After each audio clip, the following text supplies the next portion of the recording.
Some days, of course, I'll get tired. Some days I will get beat up. Some days I will get knocked down, and I will have some bad days. But I will not stop. This isn't punch the clock and go home for the day. Here, there's no such thing as a weekend. This is an everyday gig. Every day is a Monday. And you might not like that. Me, I love it. To me, every day is a beginning. A new day, a new week, a new shot at life. An opportunity to come out of the gate like a man possessed and attack the day without mercy. Today, I'm putting the pressure on. I am the aggressor. I am on the attack. People that succeed quitting when things get hard. Any path you take to get where you want to be, if that place is worthwhile to go, it's going to be hard. Struggle, pain, misery, frustration, those are signs that you are on the right path. Nobody that is where you want to be has gotten there without these struggles, without the pain. And if you want to be something great, you are going to have to learn to accept the struggle as part of the recipe. Every single day you need to look yourself in the mirror and ask yourself, what am I willing to do to get what I want? And if the answer is whatever the I have to, you'll get there in time. It's necessary you take responsibility for it. That you make it happen, that you don't give up, that you don't take any objection or disappointment or defeats personally, that you keep on keeping on, that you don't decide that I can't make it because you can't see the light at the end of the tunnel, that you realize that's a part of the program. See, as long as you're breathing, you got a shot at your dream. And here's something you've got to resolve. Not over till I get through. Not over till I get over. Not over till I get what I want. Door can't open today, look out. I'm going to come back and take the hinges off. That's how you got to do that. You got to have that kind of courage, that type of determination. If you want to make it happen, it's you. But you've got to take personal responsibility to make it happen. We can point out many things that can make it inconvenient or can slow us down. But ultimately, it's you. 80% of success is psychology, 20% is mechanic. The problem is most people live in their heads. They have their dream, they have their goal, they have the desire, they get hyped up about it, they get fearful about it, and they just don't execute. Let's imagine for a few moments what our life would be like if we could access 20% of our brain's capacity. It is not the movement of the clock that produces the newness of life. It is the movement in your mind. Your old friends won't understand it. Put it behind you. You're going to hear all kinds of things said about you. Throw it behind you. The enemies that you see today, you will see them no more. No weapon formed against you shall be able to prosper. Action is the key to everything. Even if you take the wrong action, if you keep changing your approach, you can succeed in anything. It's an illusion that knowledge is power. Knowledge is potential power. Knowledge is trumped every single day by execution.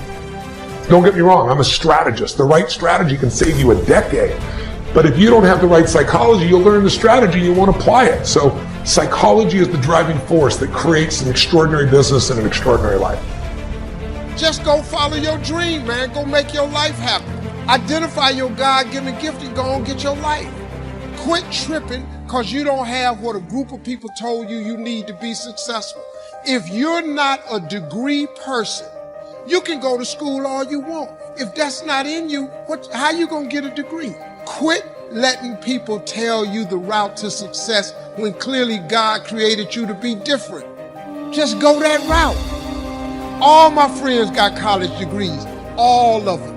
I flew all of them to Cancun, Mexico last year. Now, if you want to be a doctor, scientist, or lawyer, you got to get a degree. But if you're not that person, you can still make it. Quit tripping because you don't have what he got. You ain't finna be what he is. God made you different. Just go be different. The number one thing probably killing your dream isn't your hater, isn't the feedback, isn't the criticism, right? Isn't the concern. It's the energy you expense and expand by worrying so much. It's your addiction to other people's approval that will ultimately kill your dream. That's actually the symptom. The symptom is, I'm so addicted to what other people think about me. The disease is lack of self-confidence in ourselves. Build up your self-confidence so this addiction to what other people think about you is eliminated or reduced in your life. The fact of the matter is this: what other people think about you is none of your business. If you want to get around bitter and complaining people, get around people who are not seeing much activity. They're bitter, they're complaining, they're cynical, and they're jealous because nothing is happening. If you want to get around less gossip and less jealousy, get around successful, busy people.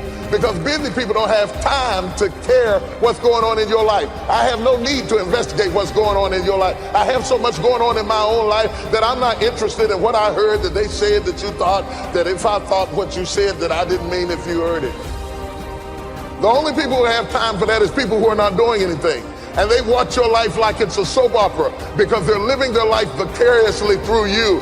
What's going on in your life intrigues them because nothing is going on in their life. And if you want to stop that from happening to you, wake up in the bed and know what you're going after. Get up out of the bed with an agenda. When you have an agenda, you don't spend time worrying about how you feel because it doesn't make any difference how you feel. You woke up with something to do. You got to affirm, I will persist until I succeed. You have to have persistence, you have to have patience and perseverance. It takes courage to come back again and again and again. Write this down. If you do what is easy, your life will be hard. But if you do what is hard, your life will be easy. You must know what you're going after. You must know what you are going after.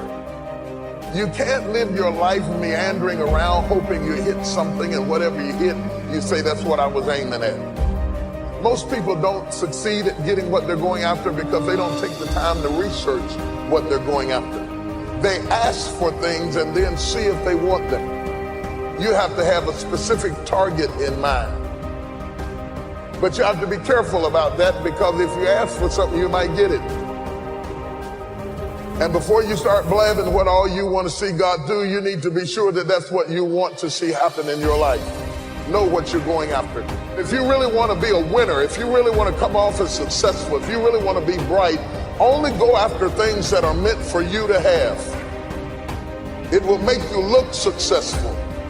Know what you're going after. Be clear about your direction. Don't wake up in the morning and see if something's going to happen. Wake up in the morning to make something happen. Get up out of the bed with an agenda.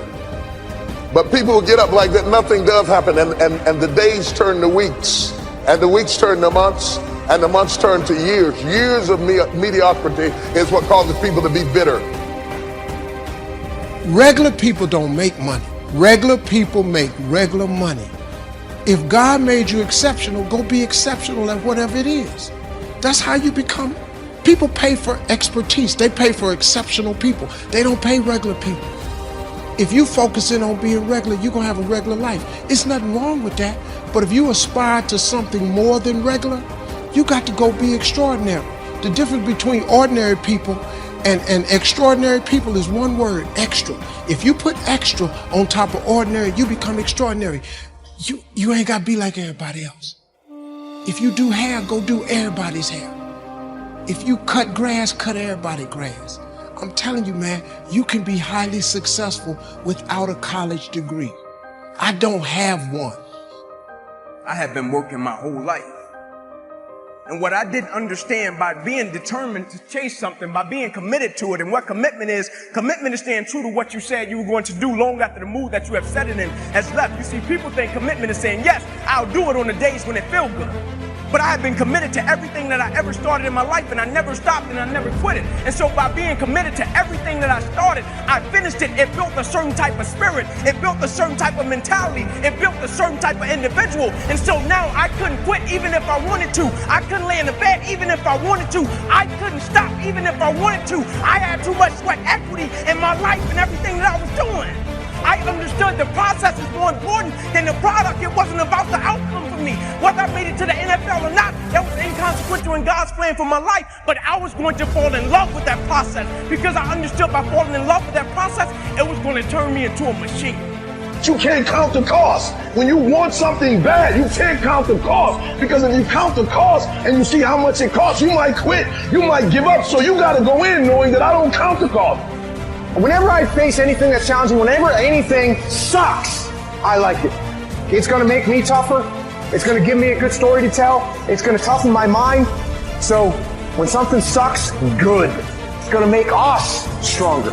I do as many push-ups as it takes, as many sit-ups as it takes, as many reps as it takes. I study as long as it takes. I pay whatever the price is. Why? Because if I start counting the cost, I might quit. I might give up. I might surrender. Don't count the cost. You don't count the cost on this one. You don't count how many breaths you take. You don't count it. You get to a point when you don't count it. You just do whatever it takes to get whatever you want.